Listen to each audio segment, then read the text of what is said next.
देखो example number 6, त्रिभुज ABC जिसका B समकोण है, ये है समकोणी, मतलब 90 डिग्री बन रहा है यहाँ पर। ठीक है, AB इसमें दे रखा है 5 सेंटीमीटर और कोण ACB ये 30 डिग्री है।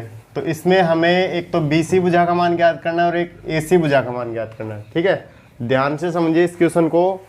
अब एक भुजा इसमें दे रखी है, ठीक है, तो इसमें क्या बनाना पड़ेगा, हमें संबंध बनाना पड़ेगा। क्या, थीटा कहाँ पर बन रहा है, C बिंदु पर। कहाँ बन रहा है, C बिंदु पर। ठीक है, थीटा कहाँ बना हुआ है, C बिंदु पर। देखो प्रश्न में जो आपको इसमें दे रखा है, दिया है,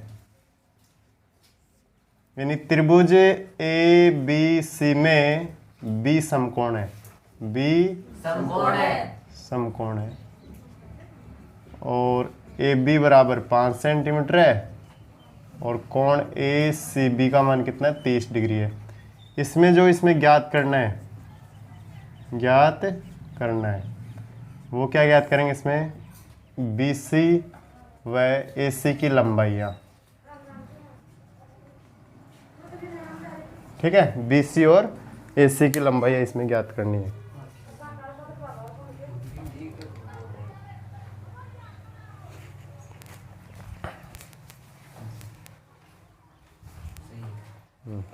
देखो अब समझना, हमें AB भुजा दे रखी है, मतलब लंब है। AB क्या है, लंब है। सबसे पहले हम BC भुजा ज्ञात करते हैं। क्या ज्ञात करते हैं, यानी नंबर 1 लिख लेते हैं, BC भुजा ज्ञात, BC भुजा की लंबाई, BC भुजा की लंबाई। तो देखो समझो, अब AB दे रखा है, AB लिख लिया हमने, और BC ज्ञात करना है। तो AB बताओ क्या है इसमें, AB है लंब, AB है आपका, और BC क्या है, आधार। ठीक है, तो ये इसका संबंध किस में बन गया, लंब बटा आधार। तो ये हो जाएगा tan थीटा, tan, समझ आ गया। अब देखिए थीटा कितना है, 30 डिग्री। थीटा कितना है इसमें, तो हम यहाँ पर लिख देंगे tan 30 बराबर AB का मान बताओ कितना है, 5, और ये BC। तो अभी हमने जो सारणी पढ़ी है ना, सारणी में tan 30 का मान होता है 1/√3 बराबर 5 बटा BC। तो ये वज्रगुणा होगा, तो BC का मान कितना आ जाएगा, 5√3 सेंटीमीटर। ठीक है, मतलब एक भुजा दी गई है और एक कोण दिया गया है, एक भुजा और एक कोण। अब देखो दूसरा, नंबर 2, BC ज्ञात हो गया। अब अगर आप चाहो ना पाइथागोरस प्रमेय से भी निकाल सकते हो उसको, नहीं तो फिर ये का ये संबंध बनाकर भी निकाल सकते हो। अब देखो हमें AC की लंबाई ज्ञात करनी है, AC की लंबाई। तो AC की लंबाई देखो, इसका संबंध AB भुजा दे रखी है ना, बटा AC बराबर, ये तो हो गया लंब और AC क्या हो गया, कर्ण। तो लंब बटा कर्ण का संबंध किस में हुआ, साइन थीटा में। और थीटा कितना है इसमें, 30, साइन 30 बराबर लंब कितना है, 5, और कर्ण का नाम क्या है, AC। साइन 30 का मान होता है 1/2, तो 5/AC। तो वज्र गुणा करेंगे ना, तो ये हो जाएगा आपका 10 सेंटीमीटर, 10 सेंटीमीटर। समझ आ गया होगा सभी को। मतलब एक भुजा और एक कोण दिया गया है। अब आपको ये भुजा दे रखी है ना, और ये भुजा पूछे, तो इन दोनों भुजाओं को बट्टे में रख दो आप, तो सीधा ही। ठीक है, और ये थीटा लगा दो। अब ये देख लो कि भाई ये भुजा कौन सी है, लंब है, और ये है आधार। लंब बटा आधार का संबंध किस में हुआ, tan थीटा में। किस में हुआ, tan थीटा में। ये संबंध याद रखना पड़ेगा। अब देखिए ये क्वेश्चन देखो, इसमें क्या दे रखा है आपको, इसमें दे रखा है दोनों भुजा। क्या दे रखी है, और कोण ज्ञात करवा रहे हैं। यहाँ पर क्या था, एक भुजा दे रखी है, एक कोण दे रखा है, तो हमें दूसरी भुजा ज्ञात करनी थी, है ना। दोनों एक दूसरे क्या है, विपरीत है एक दूसरे के। तो यहाँ से काफी इंपॉर्टेंट क्वेश्चन। आप देखो इसमें जो दिया गया है, यहाँ से लिख सकते हो आप, इसमें प्रश्न में से लिख लो जैसे दिया है। देखो त्रिभुज PQR जिसका कोण Q समकोण है, PQ बराबर 3 सेंटीमीटर और PR कितना है, 6 सेंटीमीटर, और ये हमें इसमें ज्ञात करना है। ठीक है, अब देखो सबसे पहले इसको हल करते हैं। कोण QPR का मान, क्यू पी आर का। तो क्यू पी आर का मान निकालेंगे इसमें। तो देखो हमें दो भुजा दे रखी है ना, और हमने यहाँ पर जो दी गई थी ना भुजा उन्हीं का तो संबंध बनाया था। चाहे यहाँ पर देख लो, आप देखो एक बार इसमें समझो कि अगर मान लो कौन सा ये, इस कोण का नाम क्या है, ए सी बी, ये है ना। मैं यहाँ पर एक मिनट समझने की कोशिश करना आप। ए बी बटा बी सी बराबर कोण ए सी बी लिख सकता हूँ ना। वही बात आ रही है ना, यहाँ पर भी देख लो वही बात है ना।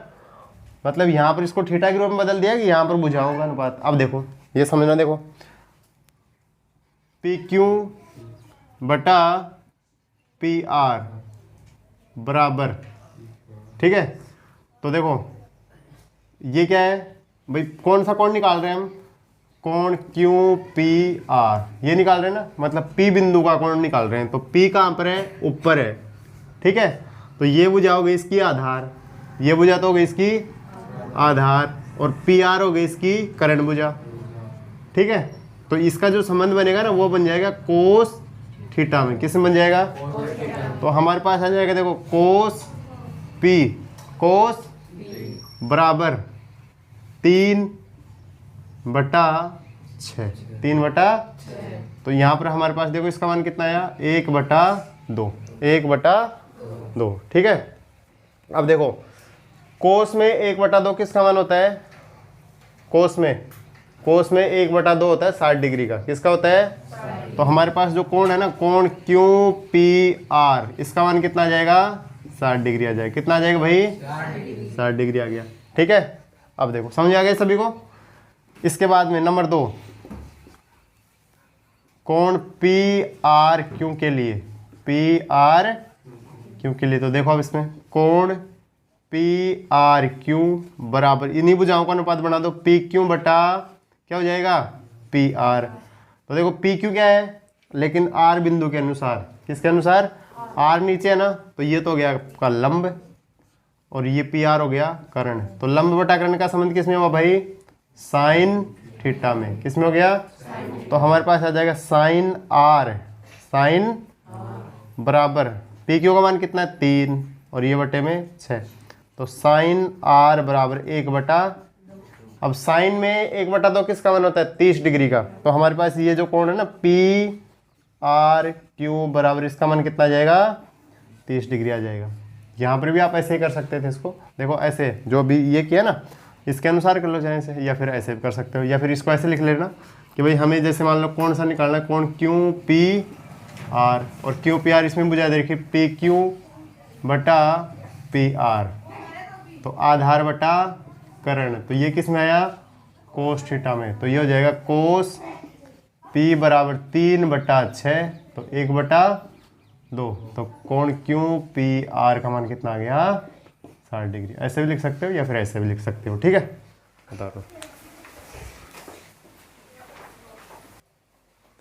देखिए एग्जाम्पल नंबर 8। अब जो ये पर्सन है ये केवल त्रिकोणमिति सारणी पर आधारित है ना। एग्जामिनर चाहे तो यहाँ पर कोस भी लिख सकता है, ठीक है। अगर यहाँ पर कोस लिख देगा तो ये मान हो जाएगा किसका, बताओ 60 डिग्री का, और यहाँ पर साइन लिख देगा तो ये मान हो जाएगा 30 डिग्री का।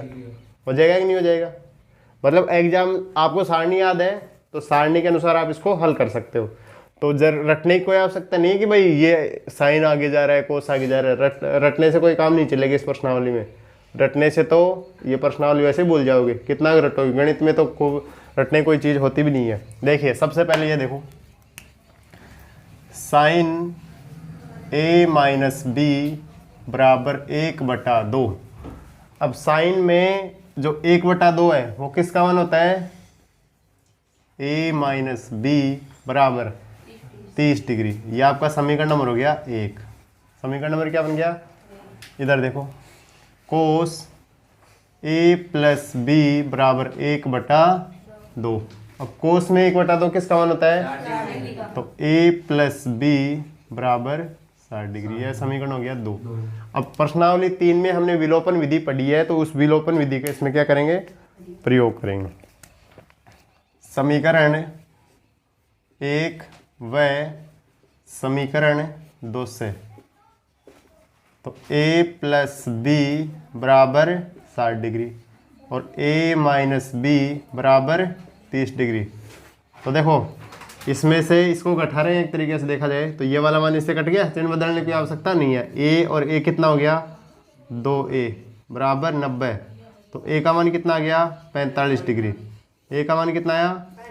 अब देखो अगर आप चाहो ना तो डायरेक्ट भी निकाल सकते हो, a प्लस बी का मान 60 डिग्री है ना। तो इसका हो जाएगा देखो a बराबर 45 समीकरण 1 में रखने समीकरण 2 में रखने पर तो देखो यहाँ पर रख दो 45 प्लस b बराबर 60, तो b का मान कितना आ जाएगा 15 डिग्री। b का मान कितना आ गया 15। अब देखो इसमें ये शर्त भी दे रखे हैं कि भाई जो a और b का जो योग है, a और b का योग है यानी a प्लस b का जो योग है वो 0 डिग्री से बड़ा हो सकता है लेकिन 90 डिग्री से बड़ा नहीं होना चाहिए। तो यहाँ पर देखो जब इनका योग करेंगे तो 60 डिग्री है। दूसरी शर्त में ये कह रहा है कि a का जो मान है वो b से बड़ा होना चाहिए। a का मान, तो a का मान b से बड़ा है कि नहीं है भाई। a का मान तो है आपके पास 45 डिग्री और b का कितना है 15 डिग्री। ठीक है, तो ये आपका काफ़ी इंपॉर्टेंट क्वेश्चन था ये। अब देखो ये इस पर आधारित एक क्वेश्चन और बनाते हैं हम यहाँ पर इसी क्लास में। जैसे कि आपको दे दे इसमें जैसे tan से लगा लो, देखो tan p प्लस क्यू बराबर √3 ये दे दिया। ठीक है, और एक दे दे कोट p माइनस क्यू बराबर 1/, इसमें ले लो आप, चलो 1 ले लो, कितना ले लेते हैं 1। ठीक है, वो का वही क्वेश्चन बन गया। अब देखो इसमें क्या करना है, आपको इसको थोड़ी देर के लिए भूल जाना है कि यहाँ पर p प्लस क्यू भी है। तो tan √3, तो tan के सारणी में देखो √3 किसका मान होता है p प्लस क्यू बराबर 60 डिग्री। 60 डिग्री हो गया। और इधर p माइनस क्यू बराबर 45 डिग्री, ये तो आना। ठीक है, अब इन दोनों की आपस में तुलना करेंगे ना तो देखो p प्लस क्यू बराबर 60 और p माइनस क्यू बराबर 45, तो q से q कैंसिल, 2p बराबर ये 95 डिग्री हो जाएगा। कितना हो जाएगा, इसको हल करेंगे तो यहाँ से मान आ सकते हैं। ठीक है 105 होगा क्या, हाँ 105 हो गया। कितना हो गया 105। अब ये तो tan कोट का था, sec और कोसेक भी आ सकता है, मतलब कुछ भी आ सकता है। आपको सारणी याद होनी चाहिए। क्या याद होनी चाहिए, सारणी। अगर सारणी याद है तो आप इसमें प्रश्नों को आसानी से हल कर सकते हो। ठीक है, तो इसका एग्जाम्पल कौन सा, ये 8वां है। इसके अलावा 2 एग्जाम्पल अभी हमने किए हैं, तो काफ़ी इंपॉर्टेंट एग्जाम्पल 6वां 7वां और 8वां। ठीक है, एग्जाम इनको जाने से पहले ज़रूर निकालेंगे एक बार। बताओ।